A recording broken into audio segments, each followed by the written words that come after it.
اپنے اہل و عیال کے ساتھ مدینے کو چھوڑ رہے ہیں۔ ہمارا حال بھی کچھ ایسا ہی ہوتا ہے، ہم اپنے حال کے مطابق تھوڑا سا آپ کو لے کے چلوں گا، مدینے کو چھوڑ رہے ہیں۔ اہل مدینہ میں سے بھی کچھ لوگ ساتھ ہیں، بنو ہاشم کا خاندان جو مخصوص تھا کربلا کے لیے وہ بھی ساتھ ہے، اور مدینے سے باہر نکلے ابن متی نامی ایک شخص جو وہاں باہر زمین کو ہموار کر رہا ہے اور ایک کنواں کھولا اور کنویں کا پانی میٹھا نہیں ہے، کڑوا ہے۔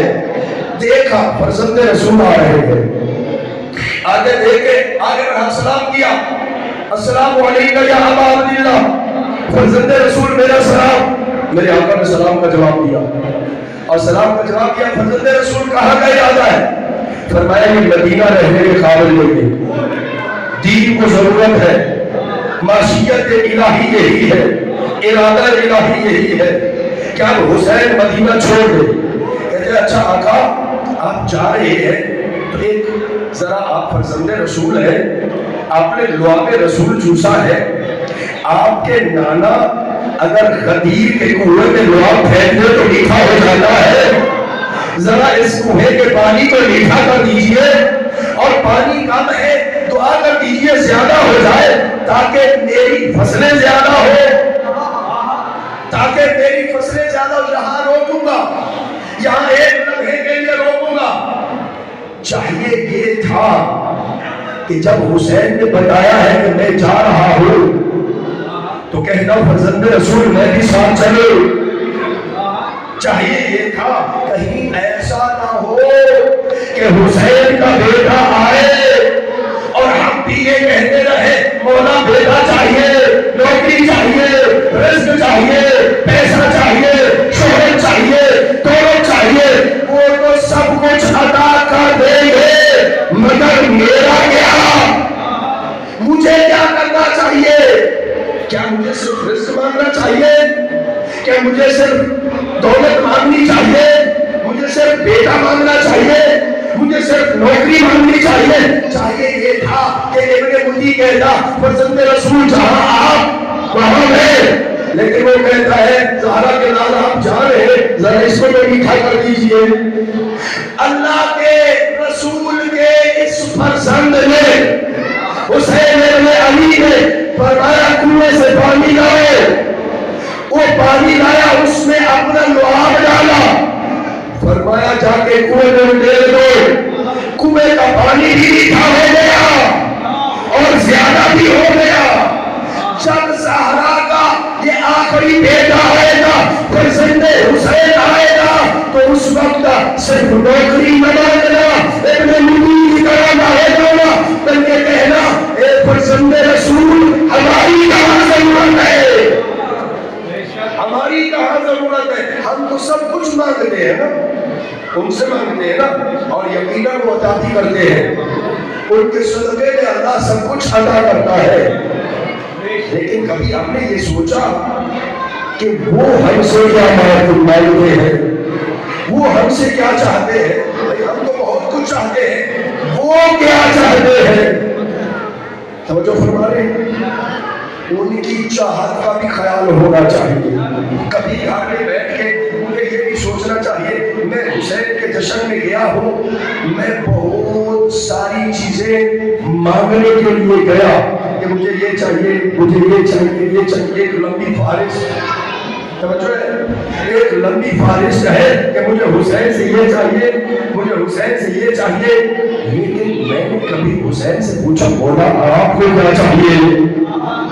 میں نے کبھی پوچھا، ایک دن ہی پوچھ رہے کہ مولا آپ کو کیا چاہیے؟ جب ہم یہ پوچھنے لگ جائیں گے کہ مولا آپ کو کیا چاہیے، تو پھر دیکھنا زندگی بدلتی کیسے ہے، پھر زندگی بدلتی کیسے ہے۔ وہ تمہیں سب کچھ عطا کریں گے جو تم چاہتے ہو، ان کی چاہت کا بھی خیال کر لو۔ سلام بھیجے محمد والے محمد،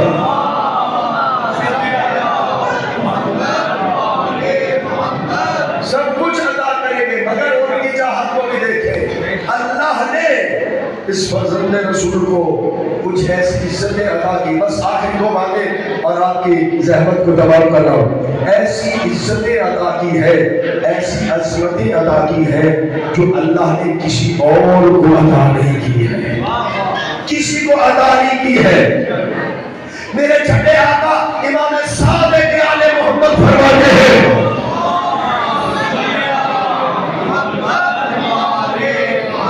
امام فرماتے ہیں اللہ نے میرے دادا حسین کو کچھ ایسی عظمتیں عطا کی ہے جو کسی اور کو عطا نہیں کی ہے. مولا کون سی؟ فرمایا ان میں سے ایک, اللہ نے ان کی قبر کی مٹی میں شفا رکھی ہے. اللہ نے ان کی قبر کی مٹی میں شفا رکھی ہے. یہ عزت کی عظمت کسی کو حاصل نہیں ہے. مٹی کا کھانا حرام جائز نہیں ہے, رسول اللہ کی قبر کی مٹی بھی کھانا جائز نہیں ہے. امیر المومنین کی حرم کی اور قبر کی مٹی بھی کھانا جائز نہیں ہے. کسی بھی نبی اور کسی بھی امام کی قبر کی مٹی کو کھانا جائز نہیں ہے, حرام. مگر اللہ نے حسین کی قبر کی مٹی میں شفا رکھی ہے. مرحوم آسفی کا ایک شعر ہے, ایک مصرع میں کہوں گا, مجھے بڑا پسند ہے. آپ کے چہرے کی یقیناً اور آج جو ہے کہ خوشی کا دن کھل اٹھیں گے. مرحوم آسفی کہا کرتے تھے, جب میں مر جاؤں میرے منہ پہ ملنا خاک کربل کی. جب میں مر جاؤں میرے منہ پر ملنا خاک کربل کی. ہمیں تو پتہ ہے نا, ہم تو نہ نمازوں پہ بھروسہ کر سکتے ہیں نہ اپنے عمل پہ بھروسہ کر سکتے ہیں. ہمیں پتہ ہے کھڑے ہوتے ہیں صف نماز میں, خیال پتہ نہیں کہاں ہوتا ہے. لیکن مرحوم آسفی کہتے ہیں جب میں مر جاؤں میرے منہ پہ ملنا خاک کربل کی. کیوں؟ کہتا ہے یہی تو ایک بہانہ ہے خدا کو منہ دکھانے کا. یہی تو ایک بہانہ ہے خدا کو منہ دکھانے کا. اللہ نے حسین کی قبر مطہر کی مٹی میں شفا رکھی ہے. جہاں اس مٹی کو ڈال دیا جائے, جس قبر میں اس مٹی کو رکھا جائے, اس صحن قبر پہ اللہ عذاب نہیں کرتا ہے. اس صحن قبر پہ اللہ عذاب نہیں کرتا. یہ اس مٹی کی عظمت ہے.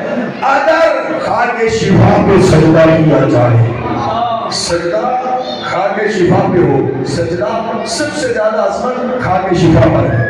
پھر اس کے بعد عام پاک مٹی پر ہے. یہ سجدے کے مراحل ہے کہ سجدہ کس پر کرنا صحیح ہے. پھر اس کے بعد پتھر پر, لکڑی پر, کچھ چیزوں پر سجدہ صحیح ہے. اگر خاک شفا پر باقی چیزوں پر خالی سجدہ کرنا صحیح ہے, اگر خاک شفا پر سجدہ کیا جائے اور وہ نماز ناقص ہو, اللہ اس میں کامل بنا دیتا ہے. اللہ اسے کامل بنا دیتا ہے. ناقص نماز کو بھی کامل بنا دیتا ہے اگر اس خاک شفا پہ سجدہ کیا جائے. اللہ نے اس میں شفا رکھی ہے, اور یہ شفا کے طور پر اتنی استعمال کریں جتنی صرف شفا کے لیے ہوتی ہے, معمولی. اس کو بھی زیادہ نہیں کھا سکتے ہیں آپ. شفا کے لیے پانی میں ڈال کے باقاعدہ امام حکم دیتے تھے کہ ہمارے دادا کی قبر مطہر کی مٹی کو شفا کے لیے استعمال کرو. امام محمد تقی علیہ السلام کے ایک صحابی, امام کے ایک صحابی مریض ہوئے اور امام آئے. مریض سے آگے ایک جملہ کہہ دوں اور پھر آتا ہوں موضوع پہ. امام کے معجزات میں ایک معجزہ یہ بھی ہے کہ مولا امیر کا چاہنے والا اور محب ہے, اسے بخار ہوا تو امام اس کی عیادت کے لیے آئے. جیسے ہی گھر میں قدم رکھا اس کا بخار ختم ہو گیا. وہ اٹھ کے بیٹھا اور بیٹھ کے کہتے فرزند رسول, آپ کے قدموں کے یہ عظمت اور آپ کے قدموں کی وجہ سے میرا بخار اتر گیا ہے. ایک بار فرزند رسول نے ایسے سر اٹھایا اور فرمایا کیوں آئے ہو اس کے پاس؟ تمہیں ہمارے بابا نے حکم نہیں دیا کہ ہمارے دشمنوں کے پاس نہ جایا کرو, ہمارے اس محب کے پاس ہے جو گناہگار ہے تاکہ اس کے گناہ ختم ہو جائے. تو آواز آئی لبیکا لبیکا اے فرزند رسول, میں حاضر ہوں، میں تو آیا تھا اس کے گناہ جھاڑنے کے لیے، اب آپ کا حکم ہے میں جا رہا ہوں۔ ایسے ہی میں بیان کرنے جا رہا ہوں۔ انسائکلوپیڈیا امام حسین علیہ السلام میں یہ باقاعدہ امام کا معجزہ موجود ہے۔ امام نبی علیہ السلام کے صحابی مریض ہوئے، آئے امام کے پاس اور امام نے اس کو ایک تھوڑی سی مٹی پانی میں ڈال کے دی اور فرمایا پی لو۔ کہا مولا یہ کیسی مٹی ہے؟ کہا یہ میرے دادا حسین کی قبر کی مٹی ہے۔ کہا مولا یہ تو میں نے پہلے بھی استعمال کیے۔ کہا جو تم نے پہلے استعمال کی اس میں شفا نہیں ہے، جو ہمارے پاس ہے اس میں اللہ نے شفا باقی رکھی ہے۔ اس کے آداب ہے، ان آداب میں سے ایک ادب یہ ہے اس میں شفا باقی رہتی ہے، اسے بغیر وضو ہاتھ مت لگاؤ، وضو کے ساتھ ہاتھ لگاؤ۔ اور باقاعدہ آداب مفاہیم الجنان میں بھی موجود ہے کہ تم ان آداب کے ساتھ، ان دعاؤں کے ساتھ اس خاک شفا کو اٹھاؤ، پھر اس میں اللہ شفا رکھتا ہے اور وہ شفا باقی رہتی ہے۔ میرے امام فرماتے ہیں اللہ نے میرے دادا حسین کو یہ جو عزت عطا کی ہے، میرے دادا کی قبر مطہر کی مٹی میں اللہ نے شفا رکھی ہے۔ اور دوسرا فرماتے ہیں اللہ نے میرے دادا حسین کو یہ عظمت عطا کی ہے کہ اللہ نے امامت کو نسل حسین میں رکھا ہے، نسل حسین میں رکھا ہے۔ قیامت اس وقت تک آ ہی نہیں سکتی ہے جب تک حسین کا بیٹا ظہور نہ کر دے، جب تک حسین کا بیٹا ظہور نہ فرمائے اس وقت تک قیامت آ ہی نہیں سکتی ہے۔ اللہ کے نبی اپنے زانوں پہ حسین کو بٹھاتے تھے، چومتے تھے، کبھی کہتے تھے یا بنیا انت امام، اے میرے بیٹے تو خود بھی امام ہے اور ایک امام کا بیٹا ہے اور دو حجت الہی کا باپ ہے۔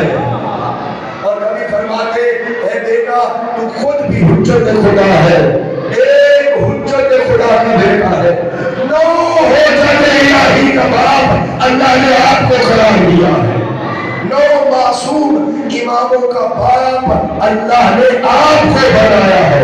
اللہ نے امامت نسل حسین میں رکھی ہے۔ اور تیسری عظمت جو اللہ نے میرے دادا حسین کو عطا کی ہے، فرمایا اللہ نے گنبد حسین کے نیچے قبولیت دعا کو رکھا ہے، گنبد حسین کے نیچے قبولیت دعا کو رکھا ہے۔ اس سائے کا بڑا مقام ہے جو حسین کی زیارت کے لیے جاتا ہے۔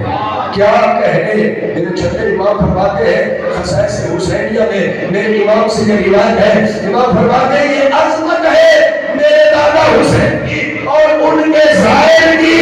قیامت والے دن ہر بندہ کوثر کے لیے تڑپ رہا ہوگا، پینے کے لیے پانی نہیں ہوگا، پیاس ہوگی، پسینے میں شرابور ہوگا، کوثر خوش نصیب کو ملے گا، لیکن یاد رکھنا ظاہر حسین کا مقام یہ ہے کہ ظاہر حسین کوثر پینے والوں میں نہیں ہوگا، کوثر پلانے والوں میں ہوگا۔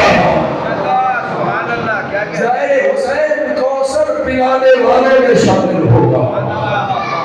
دوسرا جملہ خصائص حسینیہ میں ہی میرے آقا فرماتے ہیں یہ ظاہر حسین کا مقام ہے کہ قیامت والے دن جنت کی نعمتوں سے پر دسترخوان جو انبیاء کے لیے لگے گا، اولیاء کے لیے لگے گا، اس دسترخوان